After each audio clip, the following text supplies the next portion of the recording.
Hello, my niece and nephews. We're going to have a look at Ant Middleton, a former SAS soldier, and his opinions on Andrew Tate. Let's go. But I actually learned through these times of being cancelled and veering off the society and media agenda. I actually now use it as a defense mechanism. It's like I love it that people do not know the real me, because it keeps that bit of me for my loved ones, for my family, for my work colleagues. You look at everyone outside of Minnow Films, every single production company outside of Minnow Films. Ask them how they work with me. You'll get nothing. There won't be one negative comment. Because that's just not me in general. Yeah. So I've learned to use that and flip it to my advantage, which a lot of people they don't do. They bow to the pressure, or they crumble to the pressures of being in the limelight and being expected as an example, as a inspirer to fit into that agenda, to apologise and to bow down when you are being told to bow down. But I do the complete opposite, and it works. But also I don't do the complete opposite. I don't go out of my way to do the opposite. So I don't go out of my way to be like that. I just counter stuff that's been thrown at me. But I think with your Andrew Tates and your bigger influencers like that, they go out their way to aggravate, to intimidate, to and it's a case of that's when you put a rod on your own back ultimately. Let's quickly talk. So what he's saying is, for my niece and nephews who don't really know who he is or anything, basically he's a former SAS soldier who was part of a TV show called SAS Who Dares Wins in the United Kingdom. And basically, because he made some comments which were not outlandish, they were pretty ordinary comments about an issue that's sort of a hot topic, and by woke standards, he got cancelled and he wouldn't apologise for what he said because he said nothing wrong. And basically, there was a massive witch hunt campaign against him, and he'd done nothing wrong to cause this. It's not like, like he was mentioning to the people that sort of stir the rod or stir the pot. He did nothing wrong. But this is the kind of thing where, this is when I've seen as well other people, I'm not naming names here, I've seen big YouTubers, big TV stars or other people as well, brought down by an establishment and a mainstream because they say things or they say something that the majority of the people in power don't agree with, or you could become a threat to their institutional power, or you expose their corruption, their bad habits and things they're doing, so you make people more aware of what they're doing, especially when they could lose, let's say, taxpayers' funding, for example, because you're exposing all what they're doing. Then they come after you, and that's the problem. That is a massive problem in society. And that's where Andrew Tate does talk about the Matrix and sort of if you've got a group of people. But I'm telling you now, if you join Andrew Tate's Matrix and you've got the massive, I don't know, let's say Bill Gates coming after you and Amazon coming after you or the BBC coming after you, trust me, he ain't going to be helping you. Because Andrew Tate is no Bill Gates, he's no Amazon, and he's no government broadcaster. He is no one of that level, okay? He is successful and powerful, but he has a limit to his power. Andrew Tate, tell me about what I think you think he's a smart guy. Listen, yeah. I like it. I like his way of thinking. I like his free mindset. He literally thinks for himself. He believes what he believes in. He follows his beliefs, which I think is absolutely crucial for any individual in life. I just think, where he's made it out of the matrix, as he calls it, or out of the system, which, I'm not going to say that that's not part of my, long-term plan is to be self-sustainable by myself and, not be reliant on the system, because, I'll be a lie to say that that's not one of my goals.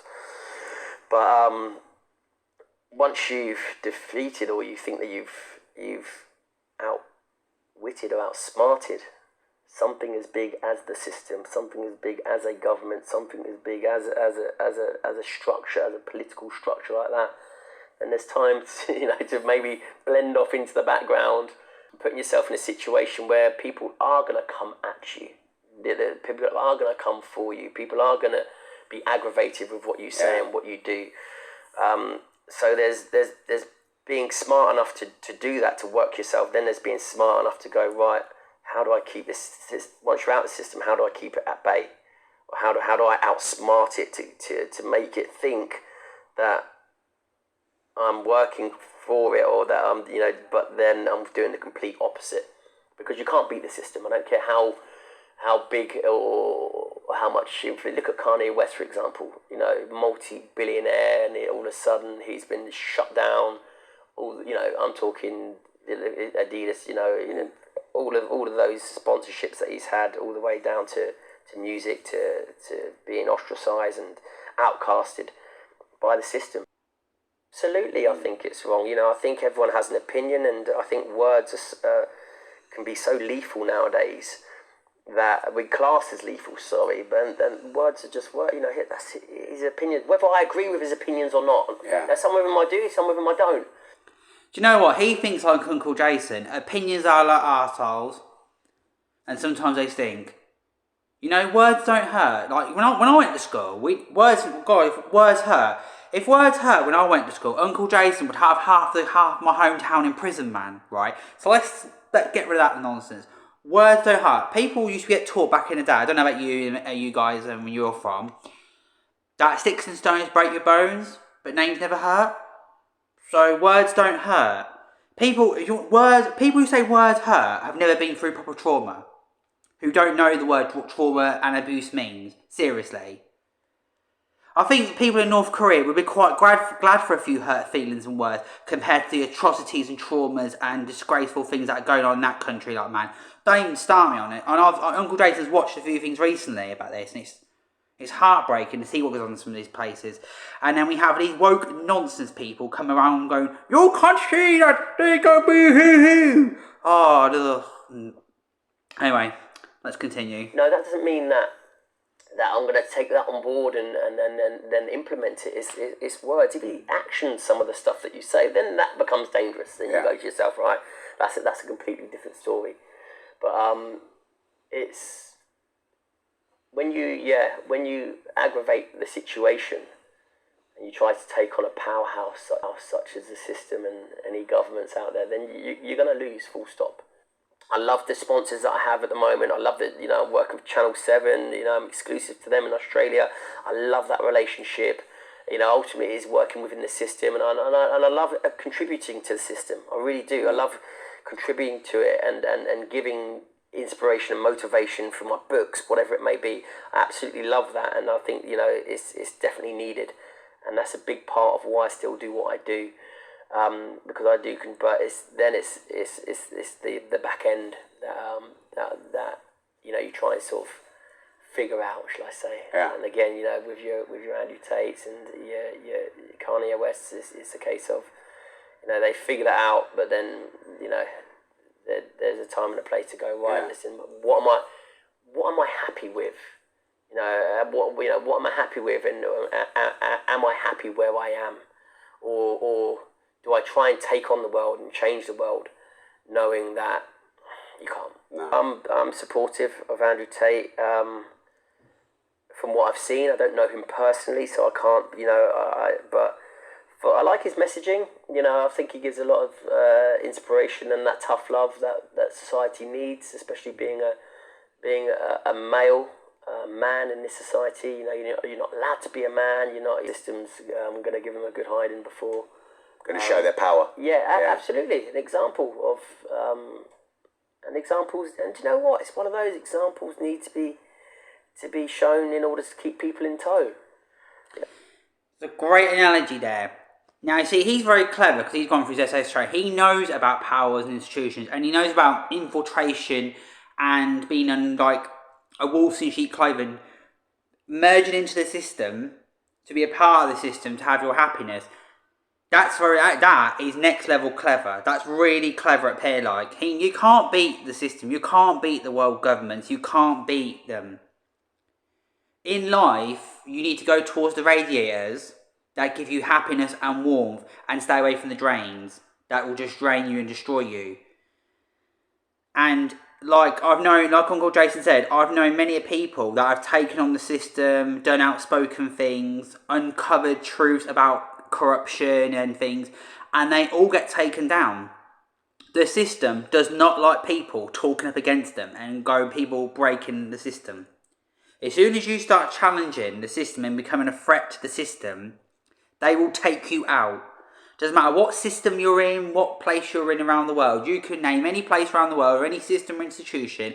I can tell you this now. As soon as you're a threat to that institution's way of thinking, that institution's way of life, you are taken out. One way or the other.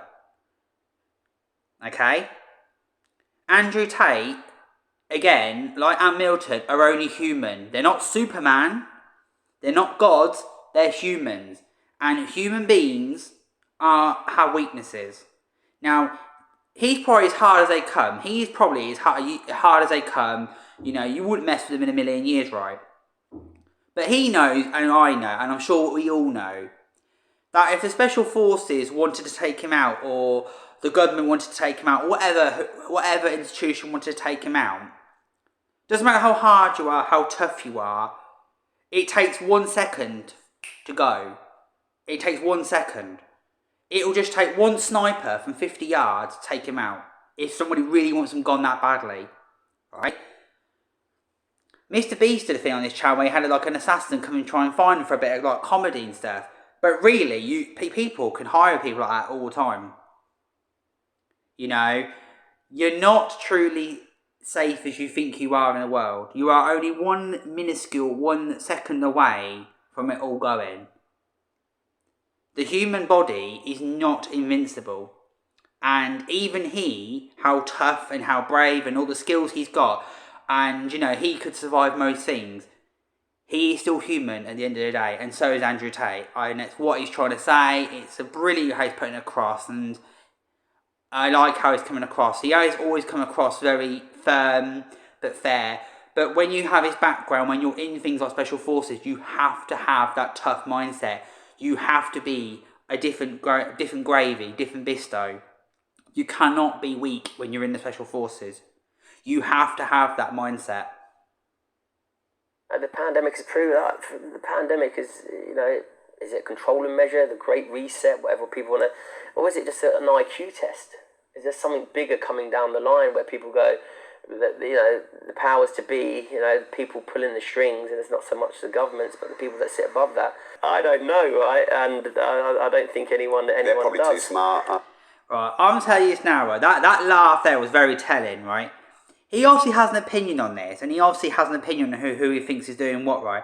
But he knows he can't say it because that's going too far and breaking systems and put himself in the firing line, as go to say. So he's basically deflecting it with a bit of awkward laughter, and he's trying to deflect away from it and saying the people to be just whoever they may be, kind of like Plaza kind of thing. But he's got more idea, probably up here, the lay of the land, than he's letting on. Now that's very clever, that's very hard to do. To be that clever, to know something, but to play around it to make the best of situations is very hard to do. And I'll give him credit there. Of course they are. That's why they are where they are. But it's, you know, it's a case of their, you know, you don't want to ruffle feathers to that point, and it's a case of just. But I think, yeah, like I talk about the IQ test, it's a case of like how easily manipulated are people? Very easily. How can we control people through fear? Absolutely. Yeah, we have a lot of these conversations on the show. We talk about things like Bitcoin and gold and owning assets you can control, having multiple streams of income, owning your own brand, owning your own media. What was interesting, not labouring Andrew Tate, but watching it, he was building that. I know he was building it in the background. I know him. I know he had multiple passports. He had multiple bank accounts. He had multiple jurisdictions. He had multiple online assets. He, other than maybe if he did create his own energy and food, he had pretty much built this away from the system, and the system still got it all. Yeah, they still got it all. He told me how many bank accounts they shut down on the same day. How many? So a bit like what the media did to you. The stories were all there, and they went ding on every channel. The banks on the same day. Yeah, it's coming. They all went. It's like Instagram and Facebook and YouTube and Stripe and all the banks all were there in a boardroom with all their fingers over a button. That was how he explained it, and they just shut him down. And he went to Romania for a bit of exile, and they've got him in Romania. But when you get people that can think for themselves, they're less easy to divide. Yeah. And because it's... Do you think that's why they go for Andrew then? 100%. He gets a lot of people to think for themselves. Yeah, 100%. Yeah. And when you think for yourself, you become an asset. Because you've got a multi-dimensional way of thinking, not just a tunnel-visioned way of indoctrinated thinking. You know, this is right, this is right, this is how we should do it, this is how we should get through society. Education is super outdated in my eyes. Yeah. Politics is super outdated in my eyes, you know. If it wasn't for my wife, would I have my kids in school? Probably not. You know. That's actually the main thing keeping us in the country is the kids and the school. Same. We talk... Very interesting what he's saying about people having free critical thinking. It's something Uncle Jason said before. To have free critical thinking. Or people who want to control people don't like people with free critical thinking. Because if you can think for yourself, then you're not easily manipulated. And if you could spread that free thinking for yourself, then you can't be manipulated and mass manipulation cannot happen. He's right in what he's saying. I can't disagree with what he's saying there at all. He's hitting a nail on the head. He really is. About maybe going somewhere else once they've grown up.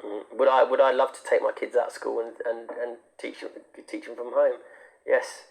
English, maths, finances, the way the system works. Absolutely, I would pull them out tomorrow. But you know, my wife's got different opinions, and I respect her opinions. Yeah. And I trust her opinions because she's the one trusted person in my life that I go to bounce ideas off. I'm not all for me and go, right, this is how it... Okay, I'll get your point of view. I'm happy with your point of view. And I'm happy to go along with the children. Are you happy? Yep, we're happy. Right, we're going along with it. But do you ever get her point of view and then do what you want anyway? Have you ever done that? I always do that. But this one thing, because we have a shared interest, you know, we've got our children, you know, we're very, very, very lucky to have our children. We're very responsible for our children, but it's something that, you know, we've both brought them into the world, so we'll have a shared opinion on it. But I'm not... That is such a grown-up and beautiful thing to hear. The relationship him and his missus must have is absolutely amazing. Brings a tear to my eye, actually. Sorry. Brings a tear to my eye. That is just... But that's how a relationship should be. You know, two people forge a union. They do this in Asian countries, and especially in Japan. You don't marry for love. You marry to forge a union. To two people coming together with different skill assets and create a family union. And it's just refreshing to hear this. It's refreshing, it's lovely, and it should be how society. If society is more like this, we wouldn't have so many problems. I'm saying I would pull him out, but, you know, it's something that, you know, as my mindset opens up and as my eyes widen, my reality is completely different to this outdated reality. That's why I'm so, you know, I'm all for the metaverse, I'm all for cryptocurrency, I'm all for decentralization, I'm all for DeFi. Because they stand for freedom. Because they stand for freedom. It's a system outside of the system, ultimately. But it's a system that's governed by each other. No, we're not reliant on a system, we're not reliant on a government. I'm reliant on you to say this is such a trusted organisation, or such a trusted system, really, is without the community, there is no system. Yeah. We're here, the government will form a community. They give you housing if you haven't got a thing. They put you cram you into this hole. They make you reliant on benefits. They make you reliant on certain jobs. They make you where the decentralised world and DeFi and the metaverse, you know, it cannot work unless you and me don't get on.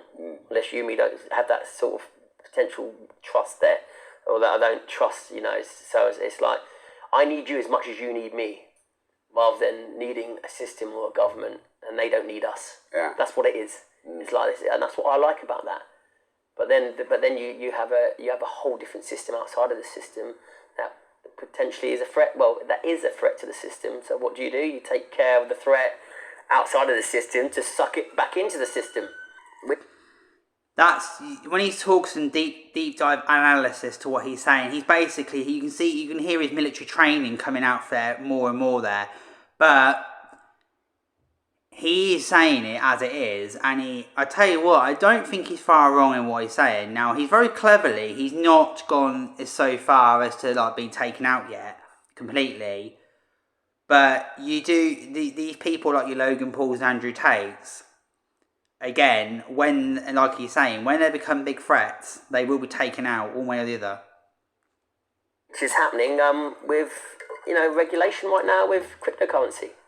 They're wanting to regulate crypto. They're wanting to, it's and all that would do is just create more divide because a lot of countries, UAE, have embraced crypto. It's like people just end up moving out of whatever jurisdiction to go and live that life. And because that's so reachable, because it's so, you can almost touch that. That's why they're clamping down so hard on. That's why governments are clamping down so hard on societies, because there's that vision now that a world exists outside the system. But again, I'm not saying I'm part of it. I'm not saying get out the system, because the system is good for a lot of people. It serves the people well. People that haven't got that drive to work, haven't got the ability to believe in themselves, to the capacity to realize their full potential. It's great for the majority of people. But the two worlds can't coexist. At the moment they do. You identify that. Look at your Andrew Tates. And what have they done? Well, I'll tell you what they've done. They've brought him back into the system and they've destroyed that bridge for him. Bang. Bank accounts, crypto, whatever you name it. Because that's what it is at the moment. What they're trying to do is merge the two worlds together, the decentralized world with the system. So they can essentially make it non-decentralized anymore and control it. Of course, but what that's they're doing regulation is the bridge is there, right? Yeah. So the people can jump from one, but that bridge is being destroyed. And that, it's like Asgard, that bridge, like, well, guess what? You can't go into that realm now. You can't go into that realm. His whole analogies there. He's so military based. It's so funny, like. But what he's saying, in all seriousness, is a lot of deep dive into things. And again, it comes back down to his training. If you, as a special force operative, you have a threat and the target, you take the target and throw it out, and literally that's what you do. Either directly, infiltration, manipulating systems, putting your people in certain key positions to manipulate the systems to corrupt, indoctrinate, and change things to how you want it. It's going on in the world all the time. I'm not going to say where and who and what and how and stuff, but there is people in history since the olden times, medieval times. People put in certain positions to do certain things, to do diddy-da, diddy-ding, diddy-da, diddy-do, and we play basically a very, very complicated game to make things go the way they want it to go. It's very deep level cleverness beyond most people's comprehension, but they are doing it. And he's right in what he's saying. I literally, all my nieces and nephews, the only thing I'd say is, obviously, try to find your happiness in the world, but also try and be open-minded and also try to look at two sides of a coin. If you can always look at two sides of the coin, you will be okay in the world.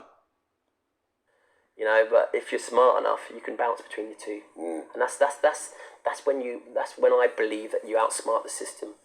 Is when you can use the system to your advantage and get out of it and escape it whenever you want. Yeah. That's being smart.